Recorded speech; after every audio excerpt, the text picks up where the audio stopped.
Hello team and welcome to another ATP Geopolitics video with myself, Jonathan MS. This is Ukraine War Front. No, it's not Ukraine War Update Extra video, giving you the tidbits and nuggets to get your teeth into to give you a greater understanding of the war in Ukraine. I have an issue. I've got twins, right? One of them's called Finn, one of them's called Oscar. And in my brain, whenever, and this still happens like 12 years after they were born. I mean, this happens with my partner. It's like, I'm speaking to Finn. I know they're not identical. And Finn, so you are Finn. I'm going to speak to you. Oscar, can you? And you're like, what are you doing? I know what I want to say. It's in there, and you make me say something the opposite because brain, you're just fighting against me. Anyway, sorry. It's been a long day. I'm going to talk to you to begin with about the Storm Shadow missile system that the UK has given to. Well, actually, I wonder whether it is just the UK. Well, it's a joint venture, the missile, European, I think, conglomeration, particularly French, to make the missile. But it's UK that are given Storm Shadow missiles. There was a hint that came out today because Zelensky is in Rome visiting the Italians and the Italian premier. And an Italian, no, I don't think it might be a Ukrainian journalist said, Viva Italia, there's some big news, blah, blah, blah. And there's loads of rumors going around about what big news might come out of the Italian visit. So I'm waiting to hear about that. But some were saying that actually they've got a bunch of Storm Shadows as well. So they could be giving a load of Storm Shadows. So anyway, UK gave an undisclosed number of these. They're already over there, and perhaps it was used yesterday. Indeed, there is evidence that it was used yesterday. I've seen some pictures saying that in Luhansk, from Luhansk, stating that they were elements of a Storm Shadow missile. So that gives some credence to the claim that there were Storm Shadows. Some are saying it might be GLSDB, so ground launched small diameter bombs. Some are saying that it might be HRIM 2. Arguments about like the height of where they were going and the contrails and all these kind of stuff. Anyway, nonetheless, Storm Shadow. Let's just have a little bit of analysis there. This comes from CNN speaking to Brian Todd speaking to I can't remember his name. Anyway, this chap is talking about why the UK did this and also that kind of brinkmanship with the US here. And I think this is pretty interesting. And if you look at what the US has been unwilling to supply, the ATOCs, they only go a short distance further than what the Britain missiles do. So there's not a lot of difference between these two. So does this now mean that the United States may be more inclined to provide those longer range missiles? That's the pattern that we've seen throughout the war, where the Biden administration has said no, and then 3, 4, 6 weeks later has said yes, and sort of inched deeper and deeper into the war. So I wouldn't be surprised if that's what happens here, and that in fact may be part of the political calculation, which is that if the UK sort of breaks the barrier on this, then it's easier for the US to come along and say, well, doesn't matter now, does it? Because Britain did it, so we might as well. And this happened with the tanks. Challenger 2 were the first country to give main battle tanks from sort of NATO provenance rather than old Soviet era equipment that was still hanging around in Eastern Europe. But so the idea is that, well, if somebody crosses that red line, then once that the dam is burst, then the water just floods through and everyone is given permission to give whatever it is that we're particularly talking about. So in this case, Storm Shadows could be the US now says, okay, let's give you some ATACMS. There are some people saying actually Storm Shadows are better than ATACMS, so really there's not much point in giving ATACMS. People before were saying one of the reasons they might not have been given is not only because the US supposedly doesn't have that many, but actually they'll be quite easy to take out of the sky with their defense systems. They won't do the kind of damage they might be needed to do. Some are saying that, for example, the Kerch Bridge, the Storm Shadow would be a much better weapon to damage a Kerch Bridge more fundamentally than the ATACMS. Anyway, just to let him continue. And Britain was the first to supply Ukraine modern battle tanks, now the first with the long-range missiles, and from the very beginning has been pushing the US and the other allies to do a lot more. Is that mostly driven by this long list of covert attacks on UK soil by the Russians, the Novichok poisoning of Sergei Skripal in 2018 and Alexander Lipichenko was poisoned back in 2006? So Litvinenko and Skripal were attacked, poisoned in the UK. Litvinenko died. A couple of people died in Salisbury, just up not too far up the road from me, really. And that was the FSB, or the Kremlin murdering people on British soil. This was absolutely, terrible. But we did kind of banish diplomats and all sorts, but we didn't really go hardcore at the Russians. There was lots of people saying at the time, or is this because actually we are Moscow's laundromat, London is Stan? It's the idea that it's that you've got Russian oligarchs just putting through all their money and cleaning up in London, and it's just flush with rubles and so on and so forth. So that therefore, we didn't go as hard on the Russians as we clearly should have done. There is that theory, but the answer here as to why the UK did this, I think, is quite interesting. Yeah, I think it's part of the signaling to Russia that they need to back off on these attacks in the UK. I think a lot of it is just old school pride, and a lot of it's just revenge. And whatever is remaining of motivation, I think, is that the UK is trying to punch above its weight again, right? It's trying to get back in there and say we are one of the leading, forces of foreign policy in the world, and this is the way that they can do it. Such a good answer here. So there'll be some of my British listeners and viewers who will think, yeah, Britain are amazing. We're still the World War II champions and all this kind of stuff. The kind of the pride in Britain that is actually a little bit outdated now. So we don't have the clout around the world that we think we do. And actually the British kind of know that. And so it was interesting. Who was I listening to? It might be John Sweeney, it might be someone else, talking about earlier on in the war, talking about how when Russia called us out and said that we were behind this, I think, no, it wasn't John Sweeney. It was on Ukraine, the latest podcast, I think. When we were called out by the Russians as being responsible for the sinking of the Moskva and some of these big item things that happened, Britain, there's a sense in Britain where we're like, yeah, that's good. If you want to think it's us, that's fine. And where they were saying, yeah, we're enemy number one, which they said at different points, and when they were talking about our intelligence services as being, responsible for X, Y, and Z, actually Britain are really happy to go, yeah, okay, yeah, it was us, or at least not, kind of live up to that in some sense, because actually the Russians arguably think that we are a bigger threat, geopolitically speaking, than realistically than we actually are. And so there's an element of Britain possibly doing things like this that is saying we want to be big time players in this global space. In this case, it's in the Ukraine war, and we can inch ourselves into the center a bit more of everything that's going on by being strong on these big ticket items, saying, "Yeah, main battle tanks, UK did that. That was us. We did that, guys." Storm Shadow, yeah, we're the ones who crossed that red line, and then other people follow. But it keeps Britain up there, and perception is more important than reality, right? Or is as important in reality in very many ways.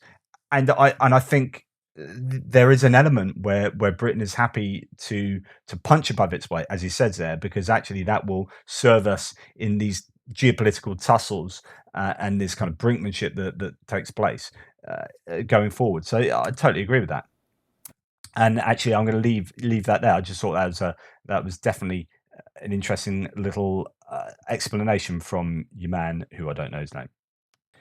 Actually, the reporter wasn't Brian Todd, is another chap, but he's Matthew Schmidt, Associate Professor of National Security at New Haven University in Connecticut. So I had to let you know about that. Right. Okay. I'm not going to play the sound on this video because annoyingly, they've overdubbed the real sounds with just a massive banging tune. It just really irritates the bejesus out of me. But here we have, and I'm not sure about my conclusions here, and I'd like to test them out on you and see whether there's any merit in what I say. Right, when I see videos like this, and you've got two guys that are laughing, they've got joy, and they appear to be really normal. And when I see videos of, and this could be a selection bias, it could be the sort of sources I'm getting my videos from, etc., etc. When I see Russians doing whatever they do, It doesn't help that quite often they're doing really horrible things like looting, etc., etc. But when I see Russian videos of Russians doing stuff, I don't see joy. I don't see happiness, and actually, I see, apart from when they're doing odd things like urinating on flags and stuff like that, what I also see are people that just don't look, and this may be way too subjective and judgmental, but don't look like normal people, like people I see on the streets. They, they have this air of just not being very nice. And sometimes when I look at videos of Ukrainians do stuff and look at videos of Russians do stuff, they just like the good guys doing stuff and the bad guys doing stuff, and everything in those videos indicates that. Now, I'm sure there will be videos that show Ukrainians doing some pretty horrible stuff as well, right? So it's not that, but actually, I don't see many videos of Russians having much joy. They're invading. They're not fighting for their homeland, for their friends, for their family, for their culture, in the way that the Ukrainians are. And so, as a result, there's a draft of people who are just your normal everyday people, IT consultant, teacher, plumber, whatever, that have been brought together to defend their homeland. And so when you look at a lot of these videos, you think that these are just normal people, the sort of people I can imagine seeing down a pub or whatever. Now here you've got two guys, and it's a shame I can't play you the sound of them, but they are just kind of having, having a bit of a laugh with the cameraman. And these two guys just look pretty normal guys, and so on and so forth. And it's just odd that I get this. Is it odd? Is it odd that I get this sense of difference between video footage of Ukrainian soldiers and Russian soldiers? I don't know. Let me know what you think. It may be that I'm talking absolute nonsense. Actually, it turns out the music is only at the beginning part of this, so.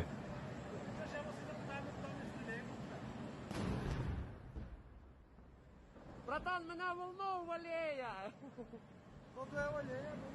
Волна!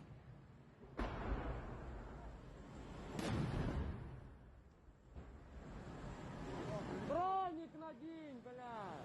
Это броник, блядь,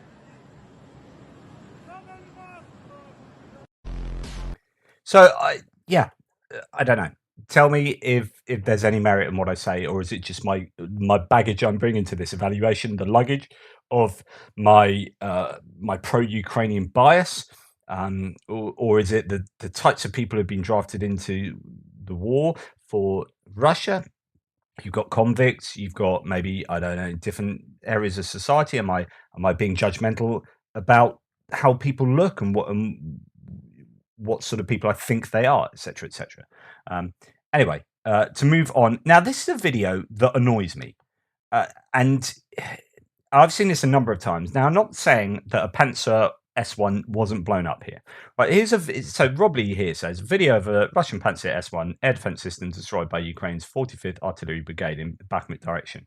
It may be that throughout this video we are seeing the same vehicle, but this could also be two different vehicles, and quite often we see footage that is spliced together, and you get these claims about it, and you're like, and you have to be really skeptical about what's going on. So here we have a Panzer that seems to have kind of broken down. So they bring in another truck to pull it away, and it's driving off past somewhere else, and then it appears to stop here by a building. So this building is then targeted, or at least the truck's targeted, but they hit the building with, one would assume, artillery that is being spotted by this drone. And there it is going up, and the vehicle, so some other vehicle shoots off. Then the guys run away, and then it cuts to somewhere completely different, and a single vehicle on its own, and then that vehicle being on fire. And you're like, is that the same vehicle? What's going on here? And then does it look like, is that a truck that's there as well? And this is somewhere else completely. There is that a truck that doesn't look like a truck, but it could be the truck that was pulling that. I don't know. Anyway, it probably is the same Panzer, and that probably is the same truck. It just, they managed to drive it off from where it was parked previously, and then it was subsequently hit. And then you get another one in the distance, and there's absolutely no way I can tell whether that is a Panzer, but it could be that there's something cooking off in that. But the point there is you get three different places all spliced together in that one video. Now, it could well be that video is as I say, just that pantsy, and I'm getting annoyed about nothing. But actually, there have been other times where you see one bit of footage spliced together with another, and the idea that it's a single narrative, and you're like, I've seen that first bit of footage somewhere else on a different, in a different place, in a different context. I think they've just got that in and whacked it on that. Quite often, you see what I haven't seen this for some time, but actually, about 6 months ago, you used to get videos of artillery going off and then something exploding, and you'd automatically think that's that piece of artillery blowing that up. But what they do is they use the same bit of footage for artillery pieces shooting, and then they splice that onto loads of different ones of stuff blowing up. It's not really that disingenuous, because all it's doing is kind of like stock footage, if you like, the same bit of footage of a howitzer going off, and then that thing blowing up. But you can't tell whether it was that howitzer that did that type of howitzer, that type of munition they put into it, and so on and so forth. So there's a little bit of like, I feel it's not that I'm being duped, but there's some, I, I don't know. I just like there to be genuine videos where everything I see is what I think it is, type thing. Anyway, again, let me know if you've had any examples of that, and what you think about that kind of activity. This is pretty cool. So, an update on the UAV shape silhouette chart does not include all drones, such as Iranian UAVs. So this won't include Shaheeds, and includes some not in production, but still a major update from an older chart. And this is where you can see the different types of drone that are used. Look at that hummingbird. I'm not seeing that, but that's like a miniature helicopter. Same with the MQ-8C Fire Scout. All of these different ones. And these appear to be, I don't know, NATO ones rather than, I don't know, Okhotnik, maybe MiG-Scat. No, it could be a little bit of a mixture of them all. Just trying to see if I can see any other Russian ones like the Orlans. No, I don't know that might well be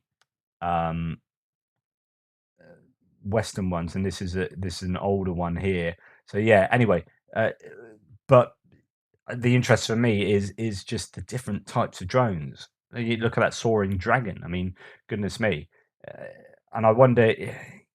You wonder if there are particular functions that these designs are better suited to different conditions, because otherwise, surely you would have one is better than another. Surely you can test them and say, actually, this is just an all-round better shape for drone. It'd be odd that there are so many different shapes if you're using them for pretty much the same thing. So there might be a functional difference there. Again, you guys can let me know. There'll be some kind of drone geek out there will say, mate, you need to do your research. This is why.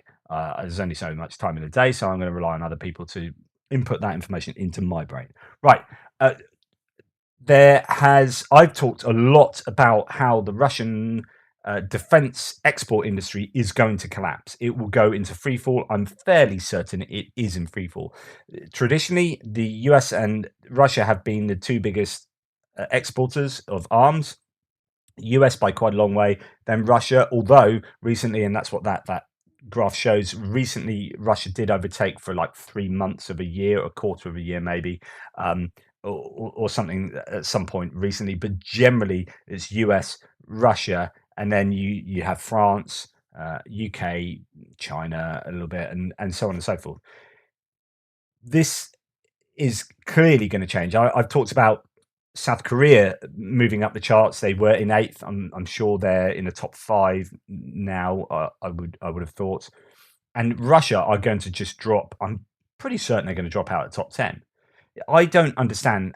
Russia can't build any stuff for themselves, and they can't fulfill export requirements that they, deals that they've already done. Yeah, apparently India have got annoyed with them for not being able to fulfill contractual obligations, and so they'll go and look elsewhere. And India have been traditionally, this is one of the reasons why India has been a little bit sitting on a fence with regard to supporting Ukraine and supporting Russia, and where they position themselves. Not only is there BRICS, Brazil, Russia, India, China, South Africa, but they've bought an awful lot of stuff off Russia. So in fact, their whole defense landscape is intrinsically linked to Russia. And if they want to repair, to get maintenance, if they want to get continued spare parts, all the kind of stuff from Russia that they have traditionally got, then going and annoying Russia is not the best thing to do. So that could also explain why they've been a little bit tepid with regard to support for Ukraine.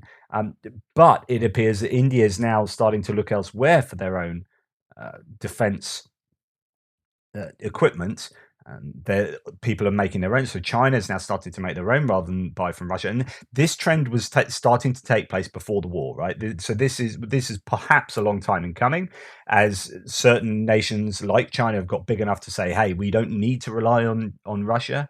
We're in a position where we're much more powerful country, sort of geopolitically, economically speaking, than Russia, and so therefore it's probably in our best interest to make our defense equipment indigenously." And so you're starting to see people drop off from using Russia for other reasons, and then the wars come along, and you are going to see Russia just free fall.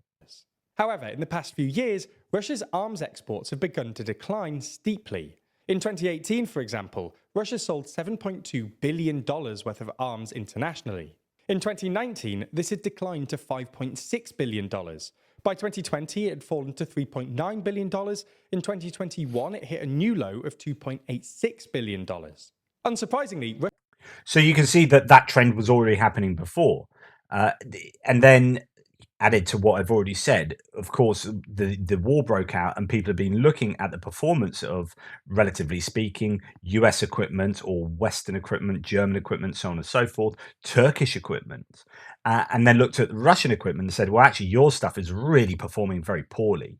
And it's not a good advert. The war has been a terrible advert for Russian military industrial complex.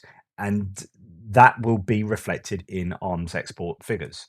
Russia's arms exports declined further in 2022 to just $2.82 billion, largely because the Kremlin couldn't afford to sell weapons it needed to the so-called special military operation in Ukraine. This means that Russia is now behind not just the US, but also France, who exported just over $3 billion worth of arms in 2022. To make matters worse, in 2022, Russia sold arms to just 12 countries. For context, in the early 2010s, at the peak of Russia's arms boom, Russia was selling to more than 30 countries in any one year. Now, it's tempting to... That is an absolutely devastating statistic, to go down from over 30 to selling to only 12. Blame this precipitous drop on the pandemic and Ukraine, but this doesn't really add up. Countries don't only buy arms during conflicts. Arms deals are usually multi-year contracts that require constant expenditure, which is why America's military sales didn't really decline during the pandemic in the way that Russia's did. The US sold $10.8 billion worth of arms in 2019, $9.4 billion in 2020, and then $11 billion in 2021. Similarly, while the war in Ukraine might have temporarily reduced Russia's available stockpiles, it was also an opportunity to showcase its military hardware to potential customers. And that's, obviously where it went wrong. So there's a whole mix of different things. It will be, some of it will be to do with the war, and some of it will be long-term trends. But whatever the reasons are, Russia are in trouble going forward. And when you look at what their prospects are for other industries, hydrocarbons taking a real hit. Yeah, they can still shift a bunch, but they're not receiving the kind of income they would be used to, would have budgeted for, and they can't rely on, a tried and tested industry that's been very solid for them over the decades, because people are just simply not going to be wanting Russian military equipment. And B, Russia are basically unable to make it. And the stuff they do make is clearly not the standard that some of the Western equipment is. So I suppose it's an option, it's a choice that we always face when buying anything, which is, do I get more cheap stuff or spend a lot more money and just get one really good thing? And that's, I guess, the Russian model versus the US model. So yeah, you might spend a lot more money on the US stuff, but there's a good argument to say it will do a lot better job than the Russian stuff. So yeah, going forward, Russia, I think, are in trouble there. Right. There's been this interview. I haven't watched it yet. It's quite a significant interview with Zaluzhny, General Zaluzhny, who is the Russian general. So this is the most remarkable interview that General Zaluzhny has given so far, says Philip O'Brien in The War. He delves into his emotions, the history of the war so far, Ukrainian strategy. It's worth a watch all the way through to get some idea of how Ukrainian resistance has been so effective. Around 18 minutes, Zaluzhny talks about the initial Ukrainian strategy to resist the Russian invasion, how well planned their operations were, and why they were so successful. The first thing they did, which they drilled on a great deal before February the 24th, was to preserve their anti-air assets, which they did successfully. They waited for the Russian columns to get strung out on the roads and in the cities and hit them hard while they were waiting for fuel. At the same time, they hit Russian logistics at the rear of the columns. All of this was to inflict maximum Russian casualties, to bleed them out. I thought this is what they were doing at the time, and was so struck by how well planned it seemed that I wrote an Atlantic piece in early April on the war on the Ukrainian way of war. Basically, there were four elements, and Zaluzhny mentions every one in his discussion of the early Ukrainian strategy of the war. The Ukrainians really knew what they were doing. Here's an excerpt from the text of the Atlantic. So let's just look into this. The Ukrainian way of war is a coherent, intelligent, and well-conceived strategy to fight the Russians, one well-calibrated to take advantage of specific Russian weaknesses. It has allowed the Ukrainians to maintain mobility, help force the Russians into static positions for long periods by fouling up their logistics, opened up the Russians to high losses from attrition, and in the Battle of Kiev allowed for a victory that was completely recast the political endgame of the Russian invasion. The original maximalist Russian attempt to seize all of Ukraine has been drastically scaled back to a far more limited attempt to take territory in the east and south of the country. The Ukrainian way of war has few foundational elements, which we have seen in operation around Kiev and across the country. They are: one, contesting air supremacy over the area of battle; two, denying Russia control of cities, complicating the Russians' military's communications and logistics; three, allowing Russian forces to get strung out along roads in difficult to support columns; four, attacking those columns from all sides. And if you remember, that was what went on at the beginning. So Philip O'Brien, really pleased that Zaluzhny sort of mentions that, but there's obviously a lot more in this interview. This is the interview is called here. It has subtitles: Year Off-Screen General Special Project of Dmitro Komarov, Part 3, English and Russian subtitles. That's what it is. Go and check it out. I'll put a link to it in the description. The Kiev Post does a little bit of summary of a few points. The liberation of the occupied territories alone is not enough, Zaluzhny says.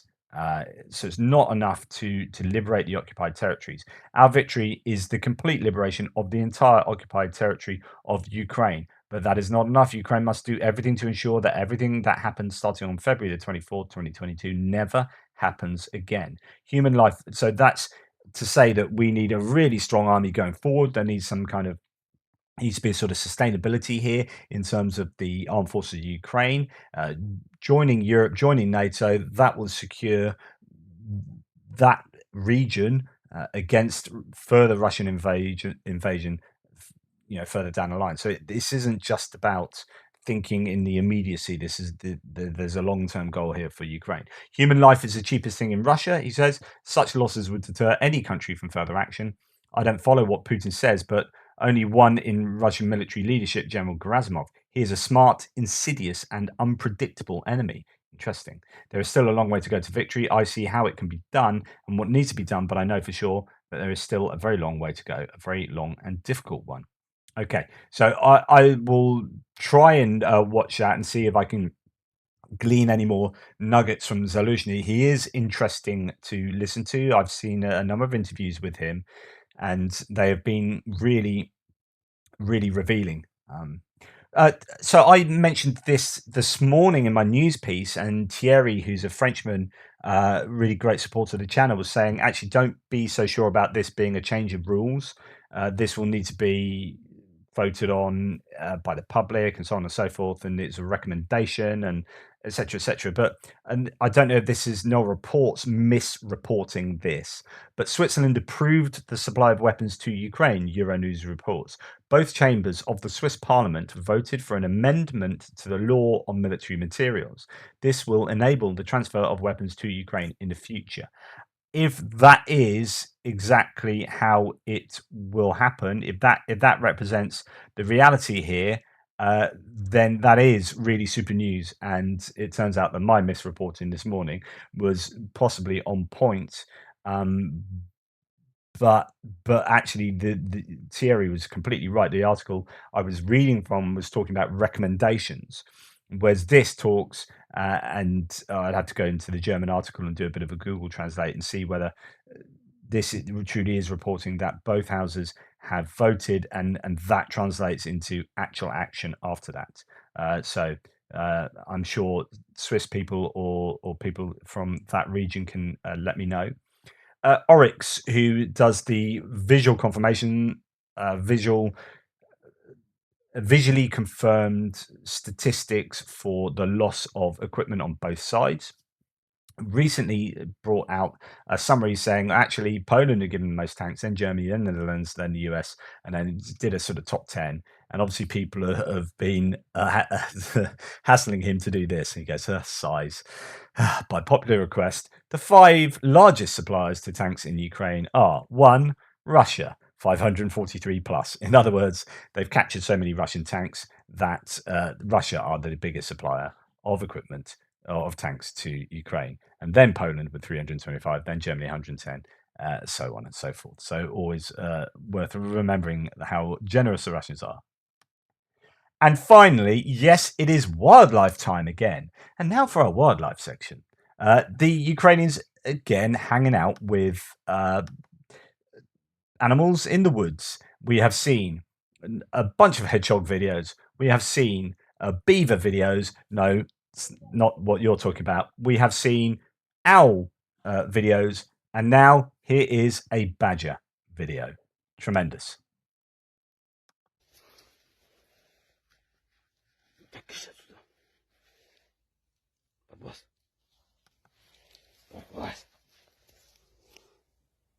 What are you doing, mate? What? What?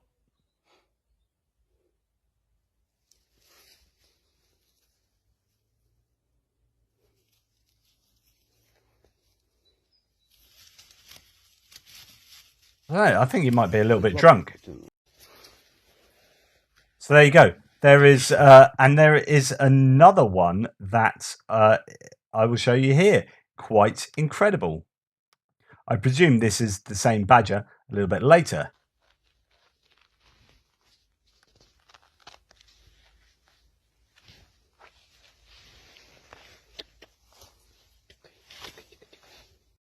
It's like a dog. Anyway, that tops off today's extra video with our wildlife segment. I hope you enjoyed it. Please like, subscribe and share. Thank you so much for all your support. Really appreciate all the support you'll give to the channel, and the great chats in the threads that suck my time out of me as I am just so interested in what so many of you have to say. Really good stuff. Anyway, take care. I'll speak to you tomorrow.